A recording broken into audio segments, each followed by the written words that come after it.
Do primeiro verso do número 21 em diante. Mateus, Marcos, segundo livro dos Evangelhos de Jesus, segundo livro do Novo Testamento, capítulo de número 1, a partir do verso de número 21. Enquanto meus amados irmãos encontram, eu quero fazer meus agradecimentos, primeiramente a Deus, irmãos, por me dar esse privilégio de conhecer vocês, viu? Esse povo tão bonito, tão receptivo. Que o Senhor abençoe a vida de vocês grandemente, viu, irmão? Só não foi fácil chegar aqui, viu, irmão? Nós rodamos bastante aqui, eu pensei que ia chegar lá no céu, irmão. Ô, glória! Tá pertinho. E o céu tá aberto aqui, amém, irmão? É louvar a Deus pelo pastor Luiz, amém? Toda a sua família, corpo de obreiro aqui maravilhoso, esses irmãos bonitos, elegantes aqui. Que o Senhor abençoe todos vocês, viu, irmãos? Aos levitas da casa do Senhor, aos obreiros, aos diáconos que nos recebeu aí com tanto amor. Quase manobrou o carro pra gente, viu, irmão? Toda a família renovada aqui de Mairink, que o Senhor te abençoe, viu? Eu louvo a Deus pela vida dos meus amigos, cantor Dalton Souza. Vocês gostaram do Dalton, irmão? Amém! Eu e ele foi amor à primeira vista também, viu, irmãos? Ele cantou, eu preguei e deu certo, ô glória! Sua esposa Nair também. Casal humilde, irmãos. Vem lá de Santana de Parnaíba, mais longe que eu, viu? Eu vim de Barueri, estão mais uns 20 quilômetros para lá ainda. Mas venho aqui para nos honrar com o dom que o Senhor tem dado na vida deles. E eu já fui abençoado. Você já foi, amor? Também quero louvar a Deus pela mulher mais bonita da igreja hoje. A minha esposa, irmãos. Não adianta, as irmãs, você que fez pranchinha aí, chapinha, francesinha na rua, mas vocês perderam, viu, irmãs? O engraçado é que todo lugar que ela vai, ela ganha, pastor. A minha esposa é uma benção, amém? Ali está a nossa filha mais nova. Eu tenho mais duas que ficou em casa, a Ana e a Giovana. A Ana mais velha, a Giovana do meio, e ali a Maria Fernanda, de 1 ano e 9 meses, amém? Lá em casa são 4 mulheres, amém, irmãos? Amém, que nem é você. 4 mulheres, você acha que eu falo alguma coisa lá em casa, irmão? Só Deus para dar graça, viu? É 4 sandálias por mês, 4 cabeleireiros por semana, só Jesus para dar graça. Mas até aqui o Senhor tem nos ajudado, amém, irmão? Glórias a Deus por isso. Eu louvo a Deus, porque bom é ter família. Quem tem família aqui, irmão? Não é bom? Não é bom? E onde que eu vou, eu levo a minha esposa. A única coisa que ela não faz é entrar num avião. A gente dopa ela, quando ela abre os olhos, está lá já. Ô, glória. Ó, o pastor, Deus apoia aqui, viu, amor? Depois você pega ele no final do culto. Irmãos, vamos ler o texto. Aí nós vamos explicar um projeto que nós vamos iniciar aqui hoje, chamado Levando Jesus para Minha Casa, para você entender. Mas vamos ler esse texto maravilhoso. Mas antes disso, vamos cantar um corinho bem antigo, irmão. Todo mundo aqui deve conhecer. Que clima gostoso, irmãos. Parabéns aos irmãos. Que presença maravilhosa de Deus. Vamos ler esse texto? Evangelho de Jesus, segundo escreveu Marcos, capítulo 1, verso 21, diz assim: Entraram em Cafarnaum, e logo no sábado, indo ele à sinagoga, ali ensinava, e maravilhavam-se da sua doutrina, porque os ensinava como tendo autoridade, e não como os escribas. E estava na sinagoga deles um homem com espírito imundo, o qual exclamou dizendo: Ah, que temos contigo, Jesus Nazareno? Vieste destruir-nos? Bem sei quem és, o Santo de Deus. E repreendeu-o Jesus, dizendo: Calai-te e saia dele. E o espírito imundo, agitando-o e clamando com grande voz, saiu dele. E todos se admiraram, a ponto de perguntarem entre si, dizendo: Que isto? Que nova doutrina é esta? Pois com autoridade ordena aos espíritos imundos, e eles lhe obedecem. E logo correu a sua fama por toda a província da Galileia. E logo saindo da sinagoga, foram à casa de Simão, a saber, Pedro, e de André, com Tiago e João. E a sogra de Pedro Simão, ela estava deitada com febre, e logo lhe falaram dela. Então, chegando-se a ela, tomou-a pela mão e a levantou-a, e a febre a deixou, e ela passou a servi-los. E tendo chegado a tarde, quando já estava se pondo o sol, trouxeram-lhe todos os que se achavam enfermos e os endemoniados. E toda a cidade se ajuntou à porta daquela casa. Glória a Deus. Se assente, meus irmãos. Maravilhas. Eu queria chamar um pouco a sua atenção para mim. Deixa eu explicar para os irmãos. O Senhor confiou em nossa mão um projeto por nome Levando Jesus para a Minha Casa. Quem precisa de Jesus na sua casa? Glória a Deus. Esse projeto nasceu no ano passado, irmãos, quando o pastor, nós estávamos no trabalho, um dia de trabalho. Eu trabalho em uma empresa, vai fazer este ano 12 anos, glória a Deus por isso. Sou gerente administrativo lá, e nós trabalhamos na área financeira. Na verdade, na área administrativa no geral, mas financeiro é o nosso foco aí na empresa. E como nós trabalhamos com moedas internacionais, eu sou obrigado todo dia a consultar na internet valor de dólar, euro, essas coisas. E ali, quando eu liguei, opa, parou um barulhinho aí, né? Coisa boa. Amém. Quando eu liguei a internet para consultar ali os valores dessas moedas internacionais, eu particularmente, eu gosto muito do site da Globo.com.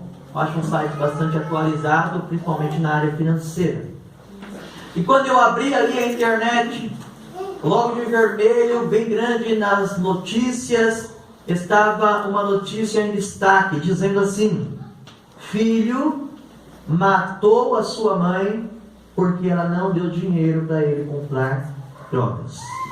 Aquilo me chocou, irmãos, me abalou. Aquilo me deixou logo no início do dia triste, angustiado. Por mais que a gente ouve notícias como essa diariamente, mas aquilo me comoveu. Abro um parênteses para dizer para os irmãos: às vezes as pessoas veem uma notícia dessa e falam, pastor, está acontecendo todo dia, é normal. Eu não considero isso normal, irmão, porque nós como cristãos, nós temos princípios. E o princípio da nossa vida cristã é um filho honrar a tua mãe e o teu pai. O princípio da nossa vida é o marido, a esposa, um honrar o outro até que a morte os separe. Isso é normal.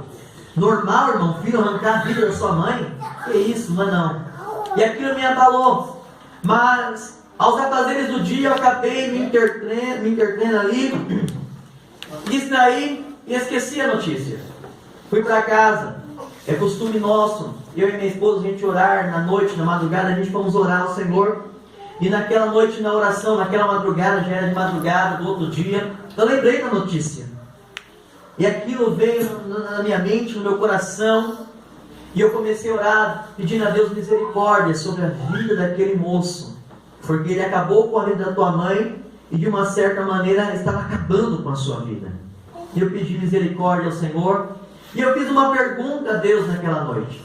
Falei, Senhor, por que isso tem acontecido diariamente nos nossos dias, em nosso meio, até próximo de nós? E o Espírito Santo já estava do meu lado ali desde o início da oração. Ele falou comigo fortemente, ele disse, filho, isso tem acontecido porque está faltando algo dentro das famílias, dentro das casas. E o Espírito Santo já rapidinho me falou que algo era esse. Ele me disse que está faltando é a presença bendita de Jesus. Deixa eu abrir um parênteses e explicar para os irmãos essa campanha. Deus tem bênçãos para fazer na tua vida. Deus tem prosperidade para você. Deus tem bênçãos na área financeira, na área da saúde. Deus tem bênção para você. Mas esse projeto não foca nisso. Nós iremos profetizar na direção do Senhor algumas palavras para você. Tome posse e viva feliz para a glória de Deus. Mas o que eu quero pregar aqui para você nesses 3 dias é o que vai resolver a tua vida, o que vai resolver a situação dentro da tua casa, lá na tua família. Não é um carro zero, irmão. Eu posso no final do culto te dar a chave do meu carro. Você vai ficar feliz, mas você vai ficar feliz de momento. Daqui a pouco você vai cair na real e ver que o problema ainda está dentro da tua casa. Eu posso, meu irmão, profetizar uma palavra de Deus aqui, dizer que você vai receber uma chave da sua casa própria. Você vai ficar feliz, vai ficar contente. Mas a casa própria é bênção, amém. Se o Senhor te dá, glorifique a Ele, conte o testemunho, exalte ao Senhor, porque é bênção. Aleluia. Mas o que vai resolver o problema da tua casa é se você entender que sem Jesus lá dentro não adianta, mas com Jesus lá dentro vai tudo bem, meu irmão. Aleluia. Eu trabalho em Alphaville. Alguém já ouviu falar desse nome, Alphaville? É um dos bairros mais ricos aqui de São Paulo e do Brasil. Lá tem milionários. Eu trabalho para um português, uma família de portugueses milionários, quase bilionários já, irmão. Eu trabalho e conheço muita gente rica ali.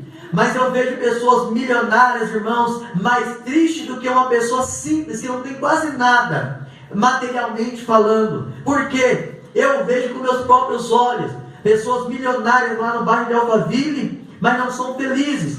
Porque dentro da sua casa está o câncer. Dentro da tua casa está a Alzheimer. Dentro da tua casa está a AIDS. Os seus filhos estão nas drogas. São pessoas que vivem de aparência. Daria de tudo para estar dentro dessa igreja, no seu lugar, adorando e glorificando ao Senhor. Sabe por quê? Porque talvez você entrou aqui, você ainda nem conseguiu a sua casa própria. Eu vou mais além. Você não tem nenhuma bicicletinha velha, usada, mas dentro de você arde a chama do Espírito Santo. A presença de Deus está na tua vida. E quem tem a presença de Deus, ele não precisa de muita coisa dessa terra. Ele só precisa estar ligado no céu. Porque quem está ligado no céu, meu irmão, é feliz. Porque sabe que aqui ele pode nascer, morrer, não ter nada. Mas lá no céu, quando ele entrar por aqueles portões celestiais, a primeira coisa que vai ser entregue é uma chave de uma mansão celestial que já está sendo preparada pelo Senhor. Você acredita nisso? Dá glória a Deus, irmão. Levante a tua mão e exalte o Senhor nesta noite. Você precisa entender que o mais importante de hoje na tua vida é a presença de Jesus. E amanhã vai ser a mesma coisa, depois de amanhã a mesma coisa. Jesus é a principal, ou melhor, é o principal dentro da nossa casa. Sem Ele nós não somos nada. E aí nasceu esse projeto, irmão, levando Jesus para minha casa. E o Senhor nos deu 3 mensagens, 3 revelações. E eu quero pregar essas revelações para os irmãos. E se você entender um pouquinho dessa revelação, sua vida não vai ser mais a mesma, irmão. A primeira revelação que o Senhor nos deu em cima desse projeto é sobre a necessidade de nós levarmos Jesus para a nossa casa. Temos uma necessidade. Então há uma necessidade. Hoje nós iremos falar dela. Amanhã nós iremos falar a respeito do convite, convidando Jesus para ir na minha casa. Hoje nós iremos falar um pouco de convite, mas não é o foco. Vamos falar mais da necessidade. E no último dia, na segunda-feira, nós iremos encerrar dizendo: é Jesus que quer entrar na nossa casa. Ô glória! Olha aí, glória! É Jesus. Ó, nós temos uma necessidade. Nós vamos convidar, mas quem quer entrar mesmo é Ele, irmão. Oh, glória. Coisa boa isso, né? Aleluia. Jesus querer entrar na nossa casa é bom demais. Oh, glória a Deus. Então hoje nós vamos falar da necessidade de nós levarmos Jesus para a nossa casa. E para falarmos disso, nós baseamos aqui na revelação de Deus, nesse capítulo 1 do Evangelho de Jesus segundo escreveu Marcos, a partir do versículo de número 21. No primeiro versículo nós lemos, o evangelista Marcos, ele vai nos informar que Jesus chega em Cafarnaum. E ele vai mais além. Ele até fala o dia que ele chega. Era um sábado. Lá em Lucas, vai falar até o horário. Sábado de manhã. Então Jesus chegou em Cafarnaum, lá no sábado de manhã. E quando ele chega na cidade, no sábado de manhã, estava acontecendo algo na cidade que já era de costume, até mesmo de lei, ali para todos os judeus que moravam em Cafarnaum. O que era que estava acontecendo, pastor? Estava acontecendo um culto, lá na sinagoga de Cafarnaum. Nós sabemos que a sinagoga era como se fosse uma igreja. Era um lugar onde eles se reuniam para adorar a Deus, para louvar a Deus, para orar. E também para aprender e escutar a palavra de Deus. Então, no sábado de manhã, quando Jesus chega, ele está tendo um culto lá na sinagoga. E como Jesus era obediente, praticante também da lei, que foi dada por Deus a Moisés, porque pela lei era para todo mundo estar lá naquele sábado de manhã, naquele culto, naquela reunião. E Jesus, obediente à lei, ele também vai para a sinagoga. Ele também vai participar daquele culto. Para você entender de uma maneira mais fácil ainda, era uma manhã com Deus que estava tendo ali. E Jesus vai lá. Quando Jesus chega naquele culto pela manhã, eu não sei como, se foi por intimação, por convite, eu só sei que o texto nos fala que naquele culto de manhã, o pregador foi Jesus. Ele foi o pregador. Você já imaginou, irmão, você entrar numa igreja e ver Jesus pessoalmente pregando? Eita, que privilégio esse pessoal de Cafarnaum tiveram, esses moradores de Cafarnaum tiveram. Jesus foi o pregador. Eu não sei se intimaram a ele, se colocaram ali uma opção para ele, mas ele pregou. E quando ele começou a pregar, está no texto, preste atenção, o texto diz que quando ele começou a pregar, no meio da igreja, no meio da congregação, começou a surgir os comentários dos irmãos que estavam ali. Eles vendo Jesus pregar, eles começaram a bochejar, a cochichar, um no ouvido do outro. E o cochicho dele, Marcos revela aqui para nós qual era. Eles cochicharam da seguinte maneira, dizendo: que negócio é esse? Que coisa boa! Eita, ele fala como tivesse autoridade. Abrindo para você entender, estavam dizendo assim: nunca vi alguém pregar como ele. Aleluia! Porque a palavra dele, ela entra no nosso coração, ela arde. Aleluia! Eles estavam dizendo assim: a tristeza que eu sentia no início do culto, eu não estou sentindo mais, porque ele está falando comigo. E quando ele começa a falar, aleluia, a minha alma regozija. Rapaz, eu estou com vontade de dar um pulo desse banco e dizer glória a Deus bem alto, porque ele está pregando e está falando comigo. Bendito seja o nome do Senhor. Irmão, nós estamos falando do próprio Jesus pregando. Que coisa linda. Não tinha como ficar parado mesmo. Eles ficaram maravilhados. E eles disseram assim: ele prega melhor do que os mestres, doutores, aqueles que estão acostumados a nos ensinar aqui. Desse jeito a gente nunca ouviu falar. Oh glória. E ainda vai ficar melhor aquele culto, porque o culto que Jesus está é assim, irmão. Começa, vai indo, vai ficando melhor. Aí quando a gente vê, já quer que vira vigília. Oh glória, tomara que seja aqui hoje, irmão, porque é bom estar na casa do Senhor. E aí fica melhor ainda o culto, irmão, porque eles já estavam impactados com a maneira que ele pregava. Agora no meio do culto, um demônio cabeça dura, eu vou dizer assim, vocês vão entender, porque pense num demônio burro, pastor. Ele se manifesta no meio da igreja. E quando ele se manifesta, ele começa a fazer barulho, gritar, aquele grito que os irmãos sabem. Ele começa a chamar a atenção de todo mundo. A intenção do diabo ali era parar o culto, era fazer que as pessoas se distraíssem da mensagem que Jesus estava pregando. Mas como eu já antecipei, é um demônio que não tinha cérebro, irmão. Porque ali não era um discípulo que estava pregando. Aleluia. Não era um escriba, não era um sacerdote, não era o doutor da lei, mas era o Alfa, o Ômega, o leão de Judá, aquele que ainda antes do dia ele era, e ninguém podia escapar da mão dele, e operando ele, quem impedirá? Ei, se você já está entendendo a direção da palavra, por favor, levante a tua mão direita. Eu tenho algo que Deus vai entregar para você agora. O Espírito Santo acabou de me falar que, ei, quem vai começar a agir na tua vida é Deus. Quem vai começar a falar com você é Deus. Ei, esquece, meu irmão, os amigos que te decepcionaram. Agora quem vai entrar em ação na tua vida é Jeová Jireh, o Deus da provisão. Tem mudança de Deus na tua vida, exalte a Ele e glorifica Ele, porque Deus vai agir na tua vida. Oh glória. Ele se manifesta, irmão, para tentar parar o culto.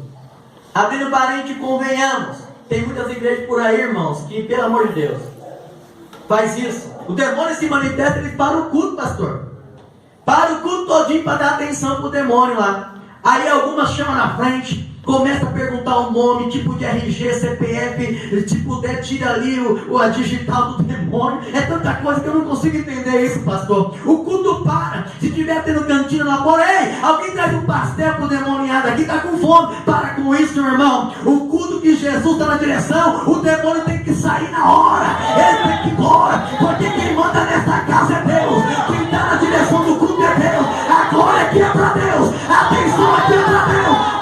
Ele é o centro desta igreja. Bendito seja o nome do Senhor, irmão.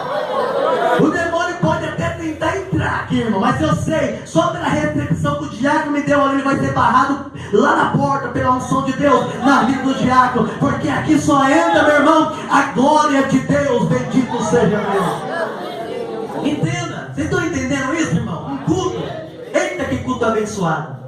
Com certeza, não está no texto, mas eu tenho fé para isso e eu entendo isso. Que não parou por aí. Jesus deve ter curado muita gente ali. Pessoas que entraram enfermas. E o pessoal ficou lá, boca aberta. Eita, coisa boa. Depois que Jesus expulsa o demônio, aí o comentário aumenta. E o comentário mudou agora. Eles olharam um para o outro com os olhos desse tamanho assim, dizendo, rapaz, eu vi direito? Foi isso mesmo? Até os demônios ele manda? Que homem é esse? Oh, glória! Aleluia! Nós estamos falando de Jesus de Nazaré, meu irmão. O leão da tribo de Judá, o quarto homem da fornalha. Nós estamos falando, meu irmão, daquele que soprou e o mar vermelho se abriu. Escute isso aqui, meu irmão. É Ele que vai entrar na tua casa. Ei, pela fé e pela, aleluia, ousadia do Espírito, eu lanço uma promessinha de Deus para a tua vida. Enquanto você está aqui dando glória, aleluia, escutando esta palavra, escute isso aqui. Já tem demônio correndo na tua casa, correndo na tua frente, porque ele sabe que você vai sair deste culto de mão dada com ele. Ele vai entrar na tua casa e vai mudar a tua história. Bendito seja Deus, irmão. Eles ficaram impactados, irmão, porque Jesus estava pregando ali, expulsou os demônios, começaram a dizer, rapaz, nunca vimos isso no culto. Quando eu leio esse texto, pastor Luiz, eu entendo que o demônio estava acostumado até a acabar com o culto ali, porque eles não conseguiam repreender ele, não tinham autoridade. Quem sabe o culto acabava, as pessoas iam embora com medo, porque o demônio é terrível, ele faz barulho, faz boaça. Mas quando Jesus está presente, meu irmão, ele tem que miar igual um gatinho, porque o rugido maior é de Jesus. Oh, glória, correndo para você entender. Se tiver um vaso de Deus, entra no mistério aqui, irmão, pega aquele relógio, sai para fora, ninguém vai ver. Oh, glória, deixa Deus te usar, por favor. Correndo. O texto diz que eles ficaram maravilhados. Só que agora vamos entrar aqui no foco do dia de hoje. O culto, a partir do versículo 29, acabou. Acabou o culto. Foi uma bênção o culto. Acabou. Pessoal, cada um foi da sua casa. Cada um foi embora. E aí que está o problema. E é isso que Deus quer falar com você aqui hoje. Porque as pessoas, meu irmão, elas vêm para a igreja. Elas ouvem Jesus falar. Elas veem a glória de Deus se manifestar. Mas sabe o que está acontecendo, pastor Luiz, na nossa atualidade? A mesma coisa desse texto. Nós terminamos o culto, as pessoas vão embora. E tem algumas, depois de um culto glorioso, olha para a porta da igreja, vê o pastor ou o diácono fechando e fala, tomara que amanhã, no próximo culto, seja a mesma coisa. Eu sinto essa mesma presença de Deus. As pessoas fazem isso é um erro, irmão. Por quê? Porque eles acham, eu sei que aqui não tem assim, graças a Deus, mas eles acham que terminando o culto, fechando a porta, Jesus vai ficar trancadinho aqui dentro, trancado nessas quatro paredes e pronto. Só vai ver Jesus de novo no próximo culto. Mas não é bem assim. Escute isso aqui. A partir de hoje aprenda. Deus quer que você sinta a presença dele aqui, mas Ele também quer que você saia daqui sentindo a presença dele. Desça ou suba por essas ruas sentindo a presença dele. Entra na tua casa sentindo a presença dele. Durma sentindo a presença dele. Levanta sentindo a presença dele. Entra no ônibus, vai trabalhar sentindo a presença dele. Entra no carro, vai trabalhar sentindo a presença dele. Lá no ônibus, quando você vê aquele que te afronta, sinta a presença dele. Lá na empresa, aqueles que querem ver você destruído, chega lá cheio da presença de Deus, porque Deus vai te dar vitória. Escute isso aqui. Deus quer que você o sinta 48 horas por dia, meu irmão, porque bom é sentir a presença de Deus, irmão. Ele não vai ficar trancado aqui dentro no final do culto, não. Ele quer ir para a tua casa com você. Mas tinha alguém lá no culto ligado. Eita, esse homem estava ligado. Quem era? Já um dos discípulos de Jesus, Simão, Pedro. Pedro viu Jesus pregando. Que glória! Ele viu Jesus repreendendo o demônio. Maravilha, Deus grande, aleluia! Ele viu Jesus curando, com certeza diz, glória a Deus. Aí ele entendeu, rapaz, que coisa boa a presença de Jesus. Aí na hora que Pedro estava assistindo o culto, com certeza ele lembrou, que pena que faltou alguém nesse culto. Ele viu uma cadeira vazia e faltou alguém no culto. Quem era? Está no texto. A senhora sogra dele. Ela não foi para o culto. Mas não foi porque ela não quis. Ela estava com um problema. Ela estava enferma. Ela ficou em casa, deitada em uma cama, coberta de lençóis ali, ardendo em febre. Aí na hora do culto, Pedro com certeza viu Jesus curando alguém. Se a minha sogra estivesse ali, Jesus ia curar ela também. Aí de repente o Espírito Santo na mente de Pedro e entendeu. Calma aí, a minha sogra não veio, mas Jesus pode ir lá. Ela não está aqui, mas eu posso levar ela lá. Está entendendo, irmão? Está entendendo, irmã? O teu marido, você queria que ele tivesse aí, ele não veio. O teu filho, você queria que ele tivesse aí, ele não veio. O teu amigo, a tua amiga, alguém que você queria que tivesse aí, não veio. Mas a gente pode levar Jesus até ele.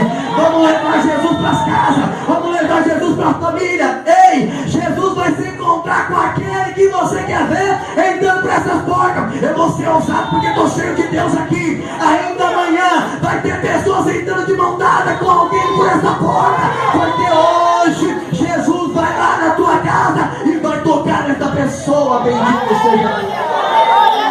Então Pedro lembra, rapaz, eu posso levar Jesus até em casa. Tinha uma necessidade. A mulher não pôde estar lá no culto, mas ele poderia levar Jesus até ela, porque a situação dela não estava legal. Aí alguém leu o texto, pastor Luiz fala assim, mas pastor, eu li aqui essa história, e a história fala que a sogra de Pedro estava com febre. Quem já teve febre aqui? Quem não teve vai ter, irmão. Vou repetir, quem já teve febre aqui? Todo mundo. Oi? Mas pastor, é febre, um negócio tão simples. É isso que nós vamos falar aqui, essa necessidade que precisa ser sanada na tua casa. Uma febre. Tem muitas casas, muitas famílias com febre. Tem pessoas febrias na vida espiritual. Tem pessoas febrias na vida financeira.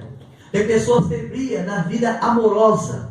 Tem pessoas febrias, aleluia, na vida até mesmo assim de amizade. Não tem amizade. É febre. Porque quando a gente vai para a medicina e vai entender o que é uma febre, a medicina vai nos explicar assim, que a febre, ela não é uma doença. Diga comigo assim, Vocês jantaram? Não? Eita Deus, hoje a janta vai ser na casa do pastor Luiz. Diga assim comigo, Por que Porque, irmão, às vezes as pessoas pensam que febre é doença. Não é. Aprenda isso. A medicina explica que a febre não é uma doença. Ela só é um sintoma. A febre é um alerta. Quando a gente sente febre, o nosso corpo está nos alertando que tem alguma coisa errada. Ou em algum organismo, ou na nossa pele. Alguma parte do nosso corpo está sofrendo alguma reação. Melhor, alguma invasão. Porque nós só sentimos febre quando há uma invasão no nosso órgão, uma invasão na nossa carne, no nosso sangue. Há uma invasão, seja de um vírus, uma bactéria, um fungo, algo que a gente nem consegue enxergar a olho nu. Mas quando esse invasor entra, a gente sente febre, porque nós saímos do estado normal. E quando esse invasor entra, um vírus, uma bactéria, ela entra no nosso corpo, nós temos um exército chamado anticorpo. Pense nos camaradas, gente boa, irmão. É esses anticorpos. E quando o invasor entra, eles entram em ação. eles começam a lutar para mandar esse invasor embora, para destruir esse invasor, para detonar, acabar com esse vírus, essa bactéria. Então, quando ele está empurrando para fora, exterminando esse invasor, nós sentimos febre. Aí você vai aprender comigo agora. Quando você estiver com febre, você vai olhar assim para você e vai dizer: rapaz, está tendo uma guerra dentro de mim. Invasor contra anticorpos. Aí você torce: anticorpos, anticorpos, anticorpos, para ele ganhar, irmão. Aleluia, porque logo de manhã você vai estar bonzinho, bendito seja Deus. É uma invasão. E aí vem o estado febril. E aquela mulher estava com febre. Alguma coisa invadiu o corpo dela. Mas eu quero trazer isso no sentido espiritual para você entender. Porque quantos casamentos foram invadidos?